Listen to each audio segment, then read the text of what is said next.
영상이 재미있으시다면 구독하기 꼭 한번 눌러주세요. 그럼 이제 영상 시작하겠습니다. 안녕하세요. 이제 곧 50살 되는 여자입니다. 저는 전 남편과 결혼한 지 20년도 넘었습니다. 10대 중후반에 아이가 둘 있고요. 이야기는 남편을 처음 본 순간으로 넘어가게 됩니다. 남편은 천안 쪽 한 공장에서 처음 만났습니다. 저보다 3살 연상이었던 남편은 당시에 저에게 적극적으로 다가왔고 친구가 없던 저에게 친구처럼 연인처럼 금방 가까워지게 되었습니다. 그렇게 연애를 하다가 결혼하게 되었죠. 그리고도 같이 일하던 공장에서 일을 하며 결혼 생활을 시작했습니다. 저희 둘 다 집에서 크게 지원받을 수 있던 상황이 아니었고 양가에서 조금씩 도움을 받고 저희가 모은 돈을 더해서 작은 투룸 빌라를 얻어 신혼생활을 시작했죠. 신혼생활 때까지만 하더라도 남편은 저랑 비슷한 급여임에도 불구하고 통장에 있는 돈이나 들고 다니는 현금이 훨씬 많았습니다. 저는 단순히 시댁에서 지원을 좀 받았겠구나 정도로 생각했죠. 당시에는. 잘 결혼 생활을 이어갔습니다. 남편은 술도 잘 안 마셨고 퇴근하면 대부분 집에서 컴퓨터 게임을 하거나 저와 함께 시간을 보냈습니다. 그렇게 첫 아이가 태어나기 전까지만 해도 완벽에 가까운 남자인 줄만 알았습니다. 근데 문제는 첫째가 태어나면서부터 시작이 됩니다. 아이가 태어나고 1년 정도 뒤에 저와 남편은 주야로 일을 하며 아이를 볼 정도로 정말 바쁘고 쉴 새 없이 일했습니다. 그때 저는 남편이 땡땡대부라는 곳에서 700만 원 대출 받은 걸 알게 되었습니다. 남편은 항상 현금을 가지고 있었는데 갑자기 대출 받았다는 걸 남편 입을 통해서 들은 게 아니라 우편물을 통해서 알게 되었다는 게 조금 충격적이었습니다. 저와 남편은 마주 앉아 이야기할 시간이 많지 않을 때라 왜 받았냐는 질문에도 자세히 이야기하지 못했고 서로 교대로 일을 하고 있었습니다. 그 이야기는 어물쩍 넘어가 버리게 되었죠. 둘이 한 달에 버는 돈 정도라 크게 걱정하지 않았던 것 같습니다. 그리고 저와 남편 모두 그런 생활에 지쳐갈 때쯤에 남편의 지인이 용인에서 하는 곱창집을 저희가 사는 천안 지역에 오픈해 운영하자고 제안했습니다. 제 이름으로 대출을 조금 받고 남편과 제 돈을 조금씩 합쳐 곱창집을 오픈하면서 쉴 시간도 없었던 공장 생활은 끝이 나게 되었습니다. 하지만 곱창집을 하면서도 남편과 제 동생, 알바 1명 이렇게 셋이 운영을 했고 저는 집안일을 하며 바쁜 시간에 가게에 나가서 일을 돕는 식으로 일을 했습니다.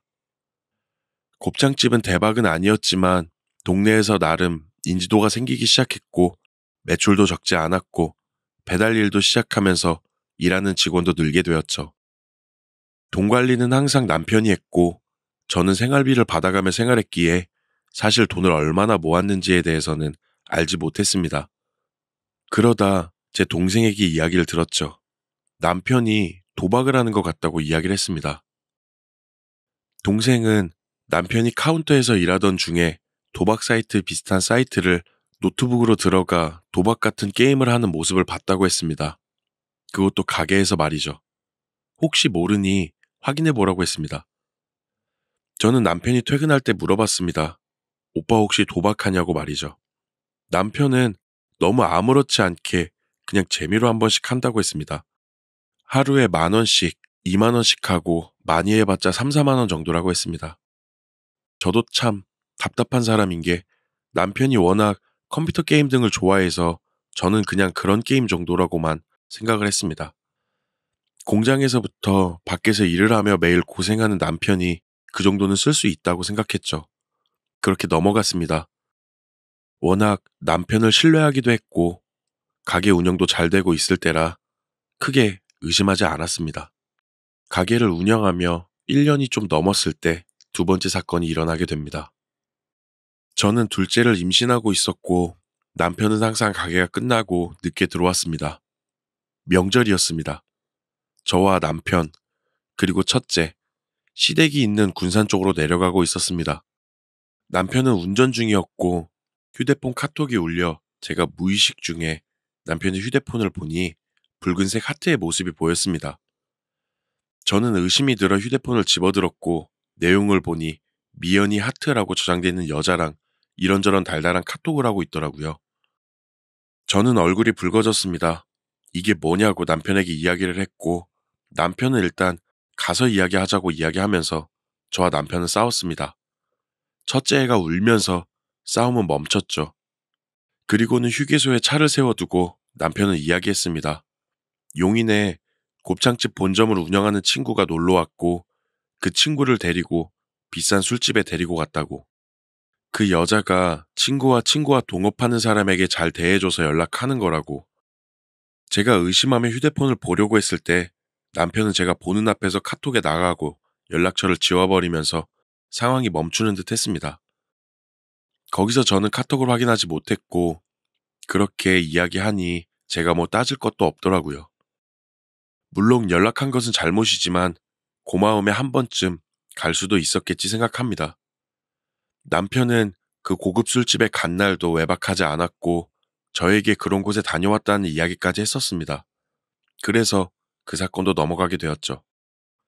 그리고 둘째도 태어났습니다. 남편은 여전히 일을 했고 저는 여전히 집안일을 하며 지냈죠. 아이는 금방 크기 시작했고 시간도 금방 갔습니다. 여전히 곱창집도 잘 운영되었고 힘들고 다툼도 있었지만 나름 잘 지냈습니다. 첫째 아이가 초등학교에 들어갈 때쯤 남편과 끝이 나는 사건이 일어나게 되었습니다. 가게가 쉬는 날 집에서 늦잠 자는 남편을 뒤로하고 저는 아이를 챙긴 뒤에 집안 정리를 하고 있었는데 남편의 휴대폰에 카톡이 한 번에 4~5통이 오는 걸 보고 저는 남편의 휴대폰을 집어들었습니다.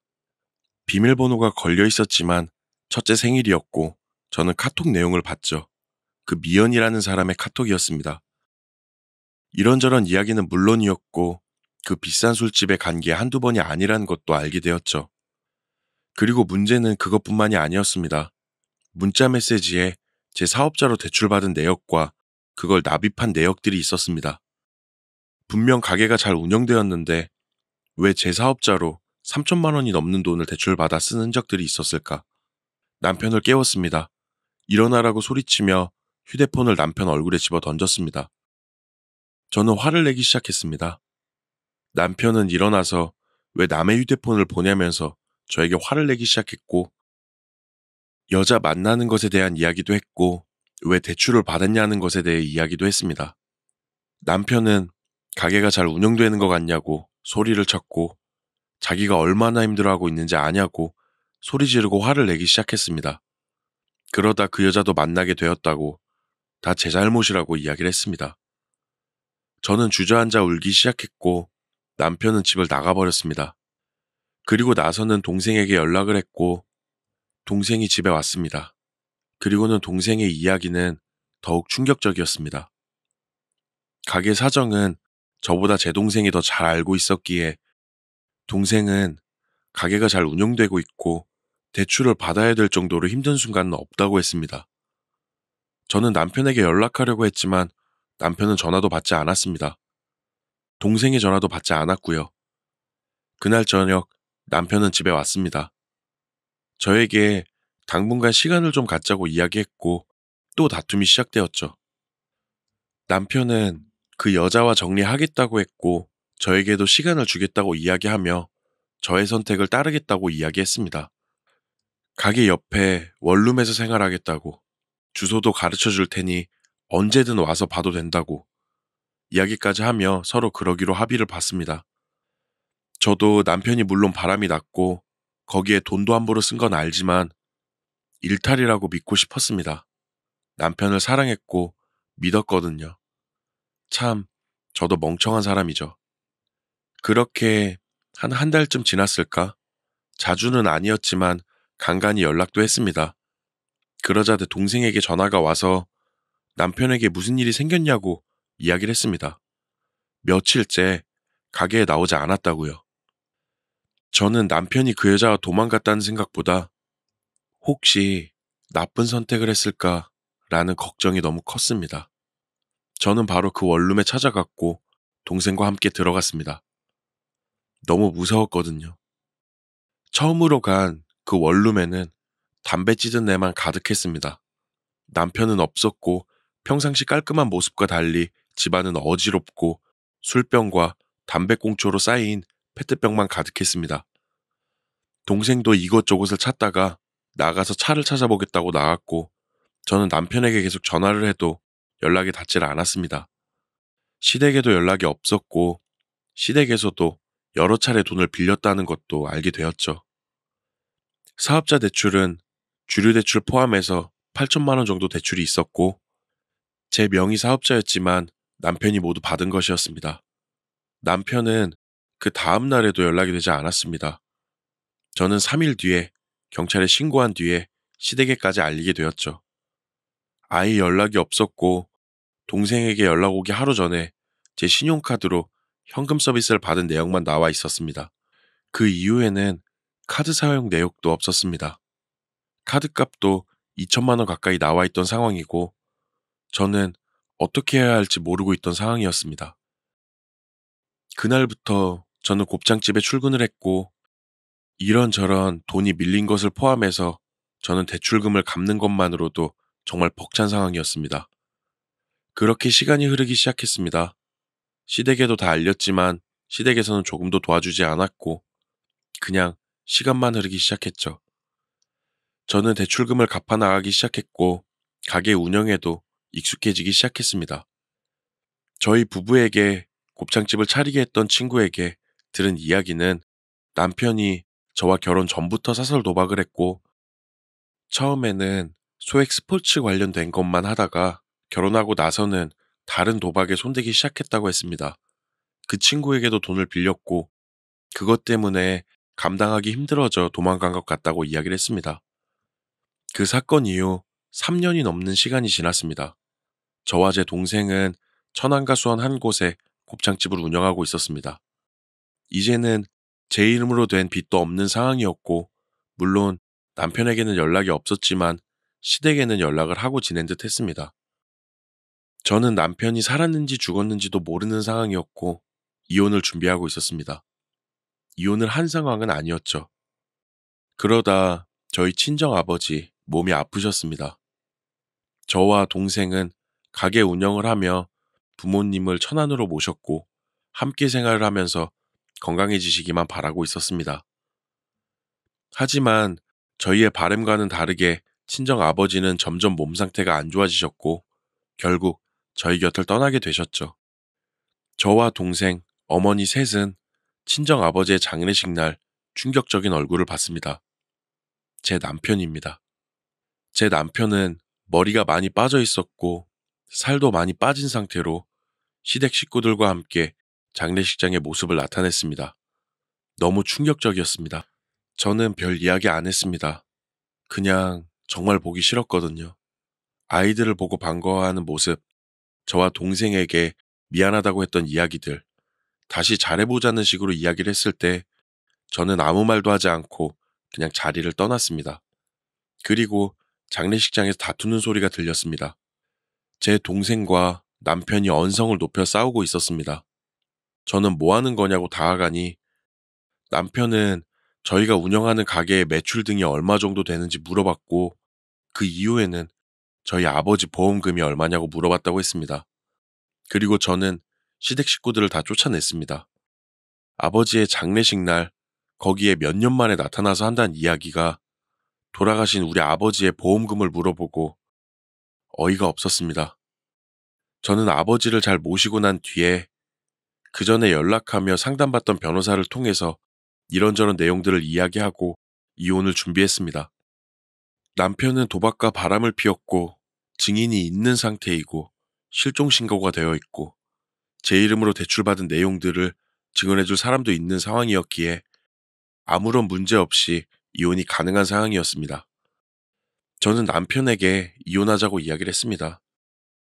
남편과 시댁에서는 제가 운영 중인 가게의 두 곳 중 한 곳과 돈을 요구했습니다. 협박하듯이 말이죠. 저는 더 이상 할 말이 없을 거라고 변호사를 통해서 이야기하자고 했습니다.